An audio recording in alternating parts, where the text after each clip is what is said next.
Hari ini kita akan belajar kebenaran firman Tuhan. Kita harus tahu persis bahwa setan selalu menyerang. Yang menjadi arena peperangan dalam kehidupan kita itu, yang sering kali jadi medan pertempuran adalah area pikiran. Kalau kita ini nggak bisa menaklukkan pikiran ini kepada Kristus, kalau kita ini nggak menaklukkan sepenuhnya kepada firman, kita akan mudah sekali menjadi sasaran empuk setan. Dan setan tahu persis itu. Kita harus bisa mengendalikan diri kita ini dengan tepat. Dalam situasi kondisi apapun juga, kita harus menjadi orang yang bisa menaklukkan diri kepada firman. Kuncinya adalah kita ngerti kebenaran. Kuncinya adalah kita ngerti firman. Ketika ada serangan, ketika ada sesuatu yang menyerang kita, yang itu tujuannya untuk membuat kita bingung, bimbang, kacau, stres, panik, ketika kita nggak tahu firman, kita akan ngikutin serangan tersebut. Kita akan jadi bulan-bulannya. Tapi ketika kita ngerti firman, kita tahu memutuskannya dengan baik. Ketika ada sesuatu yang menyerang kita, menghimpit kita, menekan kita, dan kita harus segera mengambil keputusan kita tepat seperti firman. Tetapi kalau kita nggak ngerti kebenaran, kita bertindak sesuai dengan keinginan daging. Kalau kita bertindak dengan sesuai keinginan daging kita, ujungnya kita akan ketemu masalah. Sekarang buka di 2 Korintus pasal yang ke-10 ayat yang ke-5. Kami mematahkan setiap siasat orang. Orang selalu punya siasat, punya cara untuk menghancurkan kita, apalagi itu orang nggak kenal Tuhan loh. Dan setan pun selalu pakai orang-orang yang nggak kenal Tuhan. Bahkan Tuhan juga pakai kadang orang lain untuk menajamkan kita. Tapi setan tujuannya untuk menghancurkan kita. Dan selalu dipakainya dalam mulut-mulut orang yang jahat.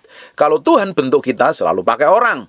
Besi menajamkan besi, manusia menajamkan sesamanya. Tujuannya supaya orang itu belajar, ngerti kebenaran, mengambil keputusan yang benar, supaya bertindak hati-hati kalau Tuhan. Tetapi kalau setan, dia pakai orang untuk nyakitin kita dengan kata-kata yang tajam, dengan perilaku yang jahat, dengan kelakuan yang busuk, dan terutama kalau kita nggak ngerti kebenaran firman Tuhan, kita bertindak ngawur, bertindak sembrono.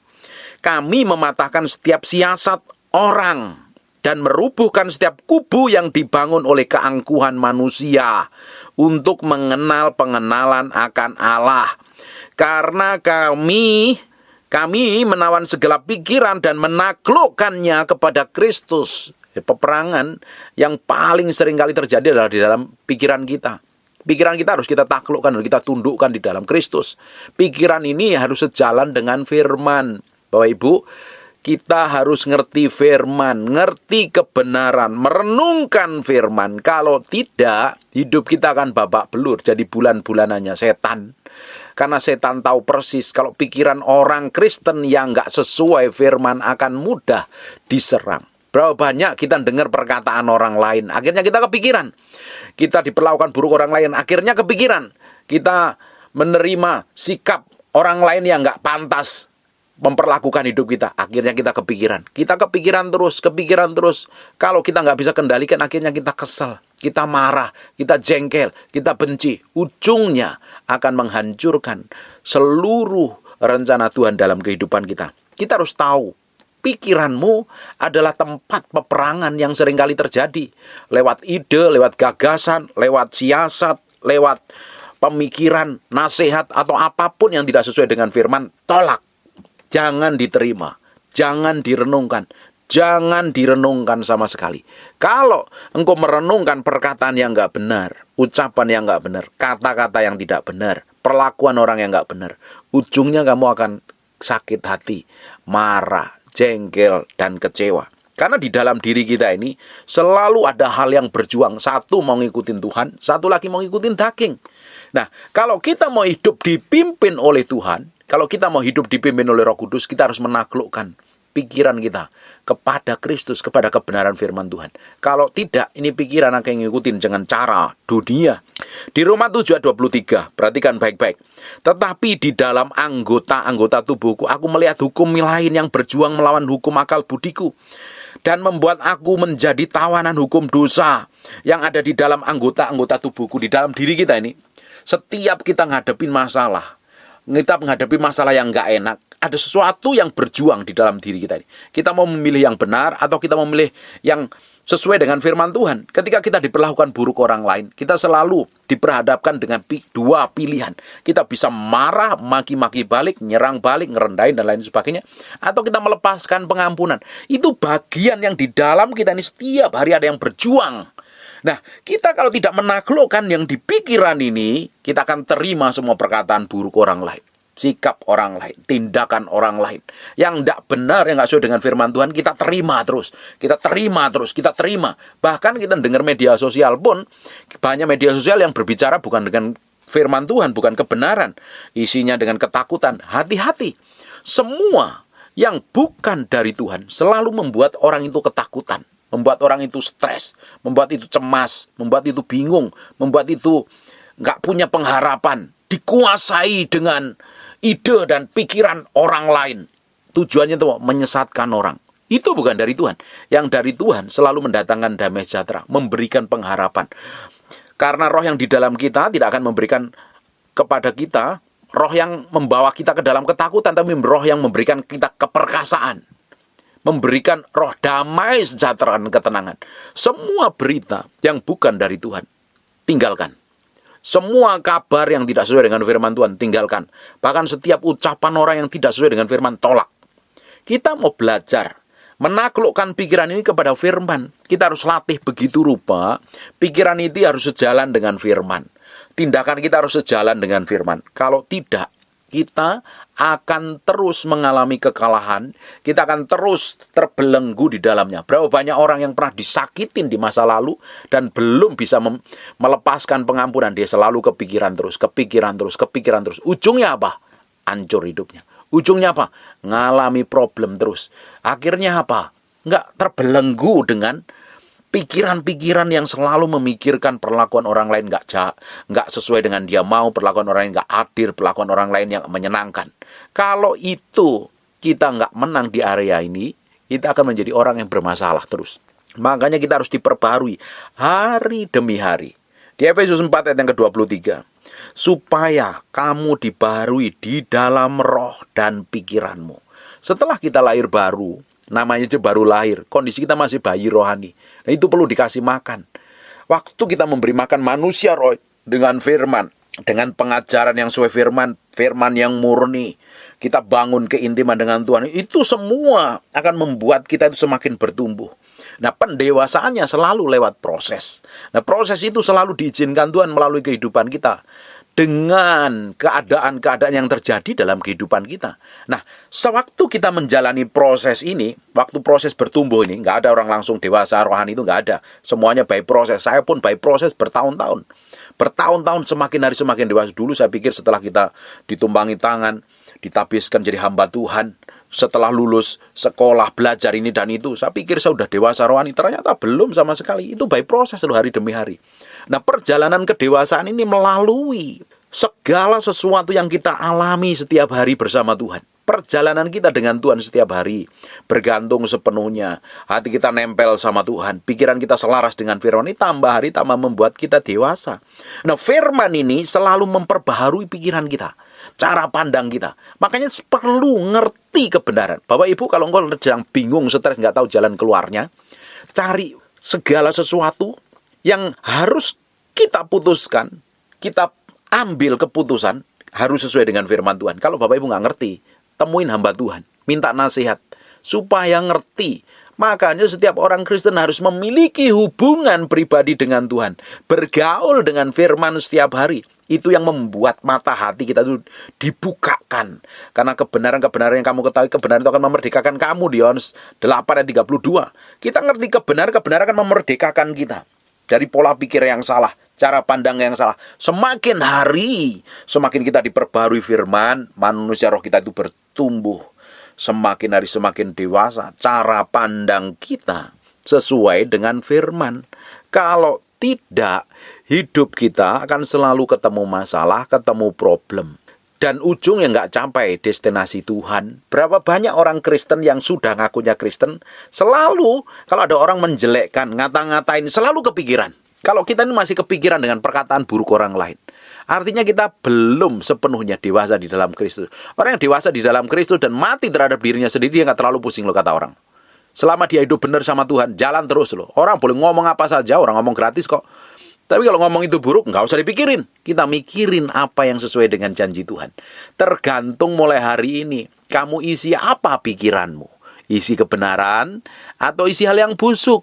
Isi kabar baik atau isi kabar buruk.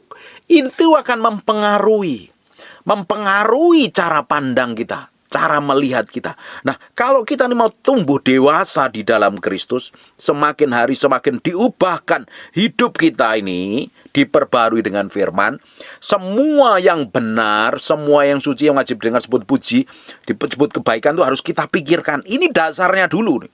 Caranya untuk menaklukkan pikiran kita ini sejalan dengan firman harus sesuai dengan kebenaran. Pikiran kita itu harus sesuai dengan Filipi 4 ayat 8. Jadi akhirnya saudara-saudara, semua yang benar. Kalau ada orang ngomong nggak benar, nggak usah dipikirin. Yang penting posisi kita itu harus benar dulu di hadapan Tuhan. Orang boleh ngomong apapun juga.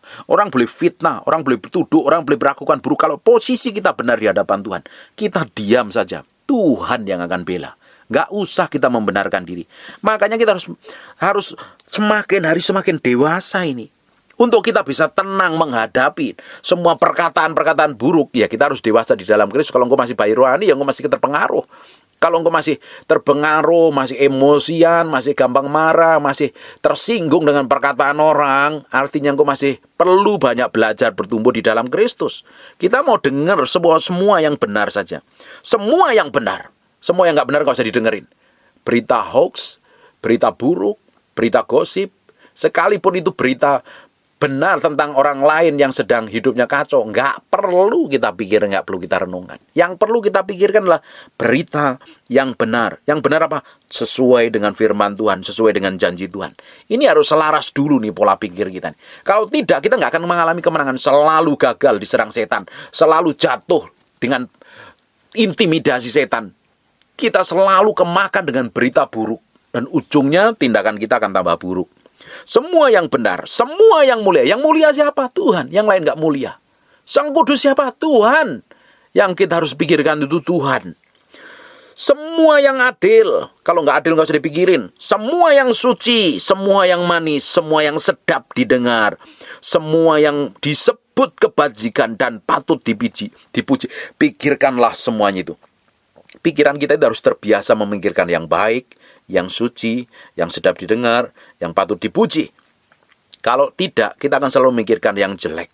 Hari ini banyak orang terpengaruh dengan kata-kata orang di media sosial yang ngomongin nggak sesuai firman Tuhan. Loh, memang dunia boleh kacau. Dunia akan terjadi inflasi. Dunia akan terjadi seperti ini. Kita itu akan stabil di dalam Tuhan. Karena Tuhan yang menjadi pegangan kita. Bukan dunia, bukan kata orang lain. Kita mesti taruh dulu pengharapan kita ini pada Tuhan. Kalau kita ngikutin kata orang dunia, pikiran kita akan berpikir, oh bener ya, dunia akan kacau, dunia akan terjadi kegelapan, dunia akan dari dulu dunia akan jadi kegelapan. Kalau kita mikir seperti itu, pikiran kita akan cemas, khawatir, stres, bingung. Kita sudah dijajah setan. Dengerin baik-baik. Bapak Ibu, kalau engkau sudah cemas, stres, bingung, khawatir, setan sudah punya pijakan sah dalam hidupmu. Kebaskan debu dan bertobat. Minta kekuatan ilahi untuk berjalan dalam pengharapan bersama Yesus Kristus Tuhan. Dengerin baik-baik. Kita ini sejak 98 terjadi krisis moneter. Inflasinya gila-gilaan. 2008 inflasi. Sampai hari ini pun terjadi inflasi dan krisis. Tetapi Tuhan tetap pelihara. Untuk kedepannya pun Tuhan akan tetap pelihara. Sampai selama ini kita dipelihara Tuhan, dijagain Tuhan, dicukupi, diberkati Tuhan dengan caranya yang ajaib. Di masa yang akan datang Tuhan juga akan lakukan yang sama. Oh Pak, dunia nanti akan terjadi begini, akan terjadi begitu. Dengerin baik-baik. Kita sudah dilewatkan Tuhan loh. Dari masa-masa krisis 6 bulan, 7 bulan, 8 bulan yang lalu, teman kita banyak yang meninggal kena wabah ini. Tetapi kita sampai hari ini bisa duduk manis dengar firman Tuhan. Kita bisa melakukan aktivitas, kita bisa bekerja, kita bisa memuji Tuhan. Artinya Tuhan belum selesai dengan hidupmu dan Tuhan masih punya rencana besar ke depannya. Dunia boleh kacau.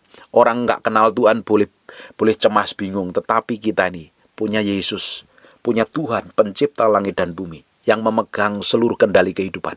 Kita nempel sama Dia, kita tidak akan pernah digoyahkan. Saya pernah ngalami ini. Orang lain diberkati rasanya, orang lain rasanya nikmatin hidup baik-baik, tapi saya ngalami keguncangan yang besar. Tapi saya nempel sama Tuhan, ujungnya tetap Tuhan berkati, Tuhan promosi. Kita harus ngalami Tuhan dan kenal Tuhan. Nah, pikiran ini, kalau kita ngikuti dengan cara orang dunia berpikir, analisa orang dunia berpikir, komentator yang nggak kenal Tuhan berpikir, kita akan bingung, kita akan kacau, kita akan stres, kita akan panik. Kita akan melihat Tuhan yang memegang kita, Tuhan yang membuka jalan buat kita, Tuhan yang memproteksi kita, Tuhan yang menjagain kita. Makanya pikiran ini harus selaras dengan firman. Semua berita yang buruk, berita yang jelek, berita yang negatif, nggak usah didengar. Saya udah hampir berapa tahun terakhir ini jarang sekali nonton berita di TV yang beritanya isinya tentang pembunuhan dan lain sebagainya yang buruk-buruk. Saya nggak mau nonton. Bahkan di media sosial, di TikTok, Facebook, dan lain sebagainya, IG, yang berita buruk saya nggak mau dengar. Buat apa? Hanya mencemari pikiran saya, penuh dengan kekacauan dan berantakan. Saya mau taklukkan pikiran saya ini kepada Kristus sepenuhnya. Saya mau isi dengan pengharapan, saya mau isi dengan firman Tuhan, supaya hidup saya semakin hari semakin berjalan seperti yang Tuhan mau. Seperti yang Tuhan inginkan. Bukan serampangan, bukan sembrono, bukan ngaco. Kalau engkau jadi orang Kristen bertahun-tahun, masih ngikutin cara pikir orang dunia, cara kerja dunia, pemahaman dunia, pikiranmu, kamu ke gereja, tapi cara pikirmu persis seperti orang yang gak kenal Tuhan. Nah, pola pikir ini harus diselaraskan dengan firman. Makanya kita harus diperbarui setiap hari, supaya kamu diperbarui di dalam roh dan pikiranmu. Diperbarui sesuai dengan pikiran Kristus.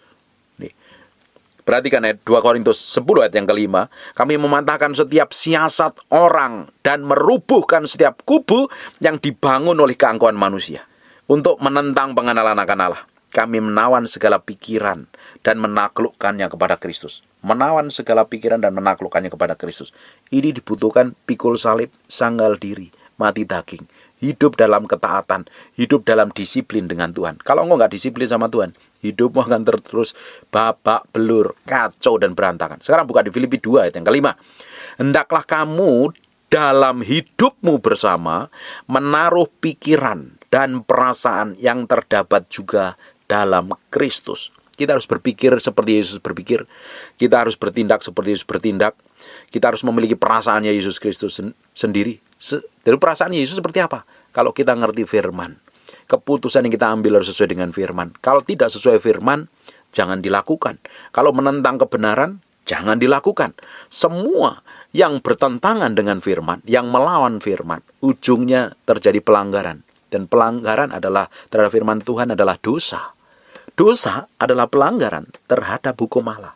Dosa adalah pelanggaran terhadap firman Tuhan. Kalau kita melakukan segala sesuatu yang bertentangan dengan kebenaran, kita melawan hukum Tuhan. Kita hidup di dalam dosa. Hari ini, beberapa orang masih terpengaruh dengan perkataan orang lain. Apalagi kalau yang ngomong itu orangnya rohani. Hati-hati loh. Kalau kita nggak bisa menyaringnya dengan baik, memfilternya dengan baik, kita akan kemakan. Banyak orang yang pemimpin rohani pun kadang ngomongnya tanpa disadari melukai. Banyak hamba Tuhan pun kalau ngomong tanpa disadari melukai. Apalagi kalau ada orang Kristen, kata-katanya orang Kristen yang menuduh kita, kamu tuh kurang kasih loh. Kamu itu nggak ada belas kasihan. Diam. Orang yang ngomong seperti itu biasanya yang kurang kasih. Orang yang sering kali nuduh kita biasanya mereka yang lebih buruk kelakuannya.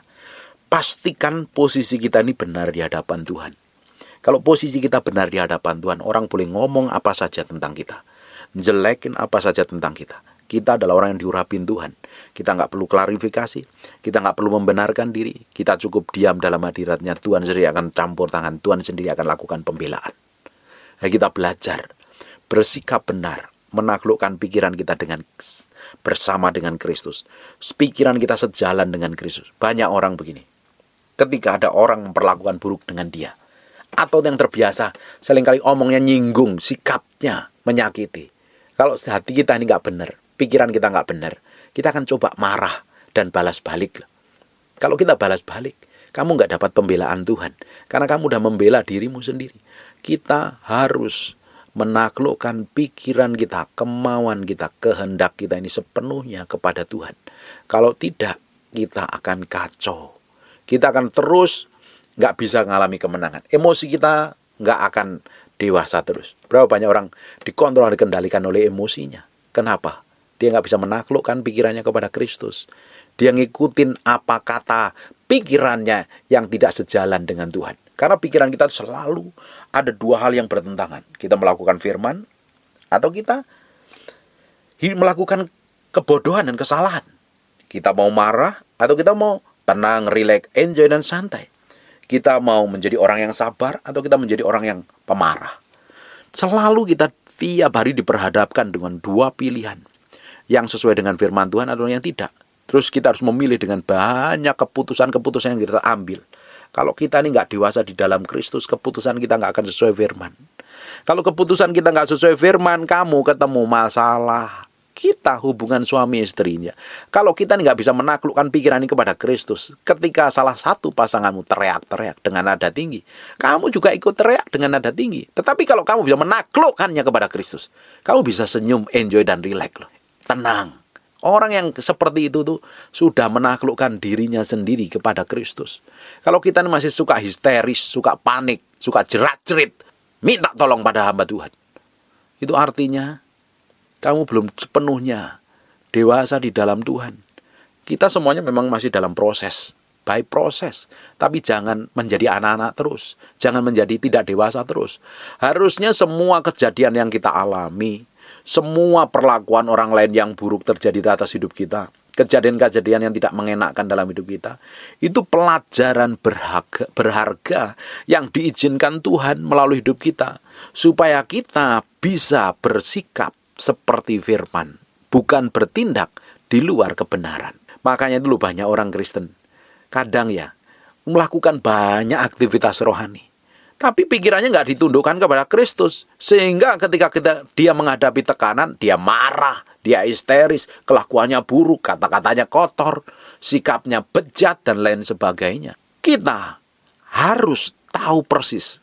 Setan tahu persis bagaimana nyerang. Dimulai di pikiran. Kalau pikiran ini nggak sejalan dengan firman, pikiran ini akan jadi tempat setan berpijak dan menguasai hidup kita. Dimulai dengan gagasan. Bahkan Tuhan menciptakan segala sesuatu, memberkatin seseorang, memakai orang, mempromosi seseorang dimulai dari pikirannya loh. Kadang Tuhan berikan hikmat, pengertian, dan pengetahuan yang tercetus dalam pikirannya. Dengan cara pandangnya, dia akhirnya bersikap seperti yang akhirnya Tuhan pakai. Pikiran kita ini kita mau serahkan ke mana? Kalau kita serahkan kepada Tuhan, ujungnya kita akan dipromosi. Kita akan diberikan hikmat, kita akan diberikan pengertian, kita diberikan pengetahuan. Semakin hari, semakin kita diberikan cara pandang seperti kerajaan Allah memandang. Dipenuhi hikmat yang powerful dan luar biasa. Tapi kalau pikiran kita nggak taklukkan kepada firman, pikiran ini jadi tempat ide bagi setan untuk memberikan cara, memberikan pengertian untuk kita melakukan banyak hal yang menentang kebenaran firman Tuhan. Bagianmu hari ini di mana? Kamu menyerahkan hidupmu sepenuhnya di hadapan Tuhan, atau menyerahkan hidupmu sepenuhnya di hadapan setan? Tergantung bagaimana kita hari ini menghidupin firman. Makanya setiap hari belajar merenungkan firman. Bapak Ibu sudah rajin dengerin khotbah seperti ini, itu puji Tuhan. Itu sudah karunia, membuat cara pandangmu semakin hari semakin diperbaharui. Berapa banyak orang yang sudah lama rajin dengerin khotbah saya, tiba-tiba cara pandangnya diubahkan Tuhan. Kalau engkau sudah ngalami seperti itu, kamu ngikutin cara kerja Tuhan. Kalau engkau sudah dengerin firman, tiba-tiba kamu disingkapkan kebenaran, cara pandangmu berubah, tindakanmu berubah, sikapmu berubah, kelakuanmu berubah. Itu artinya engkau sedang menaklukkan seluruh dagingmu ini kepada Kristus. Dan kamu mengizinkan firman tiap hari memperbaharui. Makanya saya percaya, kalau orang Kristen itu benar hubungannya dengan Tuhan, membangun keintiman dengan Tuhan setiap hari, dia tambah hari tambah ngalami perubahan. Karakternya berubah, sikapnya berubah, kelakuannya berubah. Semakin menyerupai Yesus Kristus Tuhan. Pasti menjadi berkat bagi banyak orang. Tapi kalau kita ngaku orang percaya, rajin ibadah, rajin memberi persembahan, rajin memberkati hamba Tuhan atau memberi persembahan ke gereja, berbuat baik kepada banyak orang, tetapi karaktermu buruk, sikapmu jelek, hatimu kepahitan, luka batin, emosian, memandang muka dengan orang, memperlakukan orang gak hormat, kelakuanmu busuk. Kamu bisa melakukan banyak aktivitas rohani, tapi sebenarnya kamu ngidupin bukan kebenaran. Kamu mesti pakai pola pikir dunia. Kalau terus-terusan, setan akan ambil keuntungan di dalamnya. Kamu bukan hidup di dalam Kristus, tapi kamu hidup ngikuti ide dan caranya iblis. Tidak heran orang-orang begini jadi batu sandungan. Tidak heran orang-orang yang tidak bisa menaklukkan pikirannya, menundukkannya kepada Kristus. Dia dijajah setan. Nanti kita dengar berita. Ada orang ini, dulunya cinta Tuhan, tiba-tiba melakukan kejahatan. Dia orang kayak begini, tiba-tiba jatuh dalam dosa dan gak mau bertobat. Kalau kita jatuh dalam dosa, bertobat, is okay. Tapi ada orang yang udah tahu itu bukan kebenaran, itu hal yang bertentangan dengan firman, tapi tetap dihidupin. Itu orang yang hidup dalam dosa. Inilah orang-orang yang pikirannya dibutakan, sudah dijerat begitu rupa, mata hatinya menjadi tumpul, gak ngerti kebenaran. Nggak bisa berpikir sesuai dengan kebenaran firman Tuhan. Toh kalau orang-orang kayak begini memakai firman, cari ayat untuk membenarkan tindakannya. Amin. Kita harus belajar nih. Tambah hari, kita harus tambah menaklukkannya kepada Kristus. Tambah hari, harus menaklukkannya kepada Kristus. Pola pikir kita, cara pandang kita. Dengerin baik-baik. Kalau ada orang ngomong, menuduh, memfitnah, memperlakukan kita buruk, atau ngata-ngatain kita, nggak usah didengerin, serahin ke Tuhan. Serahin ke Tuhan. Dan pastikan, saya ulang berkali-kali, hatimu, sikap hatimu harus benar. Kita harus benar di hadapan Tuhan. Tuhan sendiri akan bela. Kalau kita salah, ada orang ngata-ngatain kita, kita bertobat, berubah. Tapi kalau kita udah salah, membenarkan diri, pakai firman, mengklarifikasi semua perbuatan jahat kita pakai ayat untuk menunjukkan bahwa kita nggak salah. Itu namanya kamu memberi hidupmu dikuasai iblis. Tinggal tunggu waktu saja, akan kehancuran terjadi. Pasti, jangan beri pijakan apapun namanya kepada setan. Karena setan akan selalu ngambil keuntungan dalam kehidupan kita. Untuk menghancurkan hidup kita begitu rupa. Untuk kita nggak mencapai destinasi Allah kok. Amin. Nih, setiap hari, hatimu sepenuhnya untuk Tuhan. Pikiranmu harus ditaklukkan kepada Tuhan. Orang yang menaklukkan pikirannya kepada Kristus, dia nggak peduli dengan kata orang. Saya ini nggak peduli dengan kata orang. Orang boleh ngomong apa aja sama saya. I don't care. Selama saya jalan benar sama Tuhan, orang boleh lakukan apapun juga. Saya nggak peduli. Saya hanya fokus sama Tuhan. Tujuan hidup saya Tuhan. Tujuan hidup saya bukan perkataan orang lain. Hidup saya bukan dikendalikan oleh perkataan orang lain. Hidup saya dikendalikan oleh janji Tuhan, firman Tuhan. Ini beberapa hari yang lalu kita pernah bahas ini. Karena ternyata banyak orang masih belum bisa mengendalikan dirinya ketika diperlakukan buruk oleh orang lain. Ketika orang lain bersikap jelek, pikirannya terlalu memikirkan perkataan orang itu buat apa? Kita mikirin perkataan orang yang gak benar itu loh buat apa? Toh kalau dia ngata-ngatain kita, marah dengan kita, nuduh kita, fitnah kita. Terus kita kepikiran, dia saja nggak mikirin kita. Ngapain kita mau mikirin perkataan busuk orang?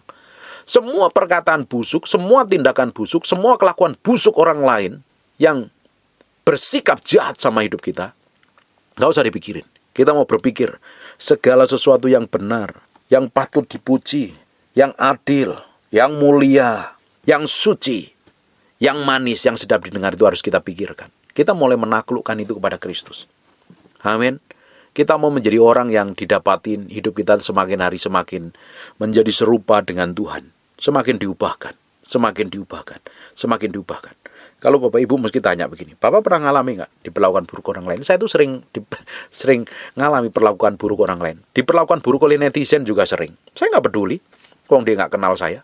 Dia nggak tahu hidup saya dengan Tuhan. Mereka nggak tahu saya bayar harga sama Tuhan itu seperti apa. Kehidupan saya dengan Tuhan itu seperti apa. Perjalanan hidup saya dengan Tuhan mereka nggak ngerti kok. Dia boleh ngomong apa saja. Orang ngomong juga gratis. Dia nuduh sama apa saja juga boleh. Berpikir apa saja juga boleh. Tetapi saya nggak mau mengikuti cara pandang mereka. Saya mengikuti cara pandang Yesus. Cukup kita serahkan sama Tuhan. Jalan enjoy sama Tuhan. Nggak perlu mikirin perkataan buruk orang lain. Hidup kita akan bahagia.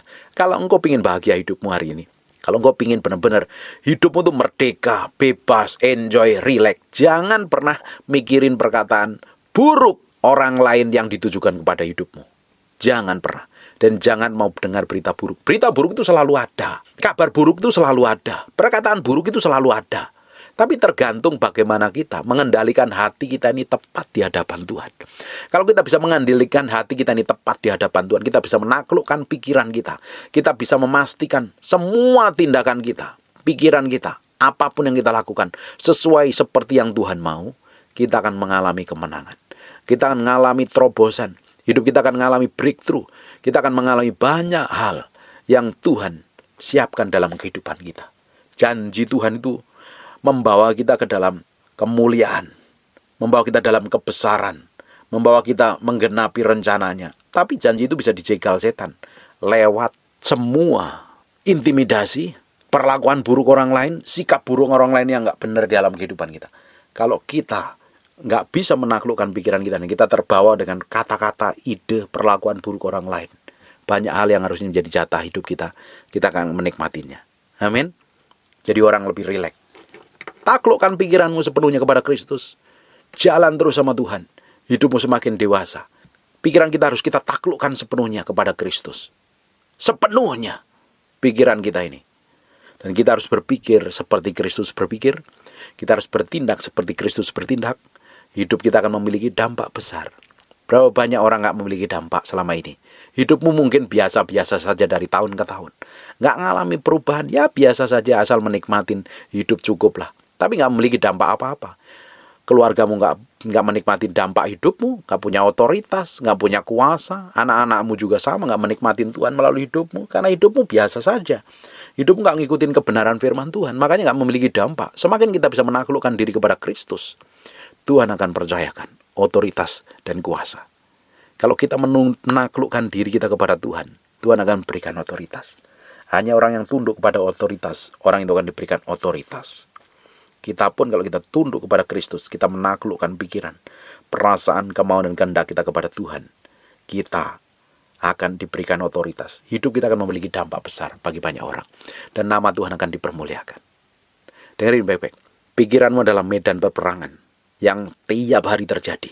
Dan kalau nggak proteksi, kamu nggak jagain, kamu nggak punya strategi, kamu bisa dijajah, dikuasain, dan dijerumuskan, disesatkan kepada cara pandang pikiran yang nggak benar sesuai dengan kebenaran firman Tuhan. Hari ini, mulai belajar, bersikap, bertindak seperti Kristus bertindak. Patokan kita, kalau kita mengambil keputusan, what Jesus do, what Jesus did. Kira-kira kalau hari ini Yesus menghadapi masalah ini, Yesus ngambil keputusan apa? Itu menjadi patokan hidup saya. Hidup kita. Itu menjadi patokan hidup saya setiap hari. Kalau saya ini berlakuan buruk orang lain, dan perlakuan itu terlalu menyakitkan buat saya tanya sama Tuhan, Tuhan, kalau engkau diperlakukan seperti engkau mau ngapain?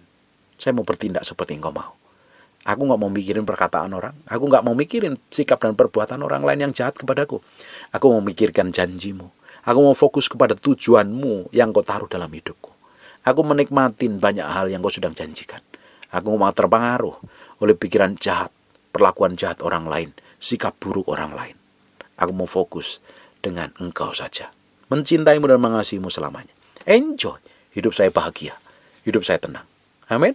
Sampai hari ini saya juga gak cari penggemar. Saya juga gak cari pendukung. Saya mau belajar menyenangkan hati Tuhan. Dan saya mau memberitakan kebenaran supaya orang ngerti kebenaran. Enjoy hidup saya. Gak cari beban. Kalau kita masih bingung hari ini, kacau, belajar menaklukkan sepenuhnya kepada Kristus. Setiap hari ditaklukkan pikiran ini, perasaan ini, kemauan ini, kehendak ini kepada Kristus. Semakin kita menaklukkannya, semakin kita akan melihat sesuatu yang dahsyat dalam kehidupan kita. Amin. Tutup matamu, tutup Alkitabmu, kita berdoa. Bapak, terima kasih buat firman-Mu. Kami kembalikan segala pujian, hormat, syukur kami buat Engkau Raja di atas segala raja. Kami percaya Tuhan, firman yang kami ketahui, firman itu akan membuat kami bisa mengambil keputusan dan memerdekakan hidup kami. Terima kasih Tuhan. Kami materaikan firman-Mu dengan darah anak domba Allah. Terpahat dalam loh batin kami. Hidup kami mengalami kemenangan. Hidup kami mengalami breakthrough, terobosan. Hidup kami mengalami sesuatu yang ajaib dan dahsyat. Kami menikmati semua kebajikan dan kemurahan Tuhan. Terima kasih Tuhan. Bagimu pujian, hormat, pengagungan buat Raja kami yang maha mulia. Dalam nama Yesus Kristus Tuhan. Kamu berdoa untuk orang yang sakit dan mengalami kelemahan tubuh. Kamu berdoa oleh bilur Yesus, oleh darah Yesus, jadilah engkau tahir, jadilah engkau sembuh, jadilah engkau sehat. Dalam nama Yesus. Jadi seperti aku doakan, jadi seperti aku katakan. Berdoa dalam nama Yesus. Segala pujian, kehormatan, pengagungan kami berikan kepadamu, Raja segala Raja. Haleluya. Amin. And God bless you.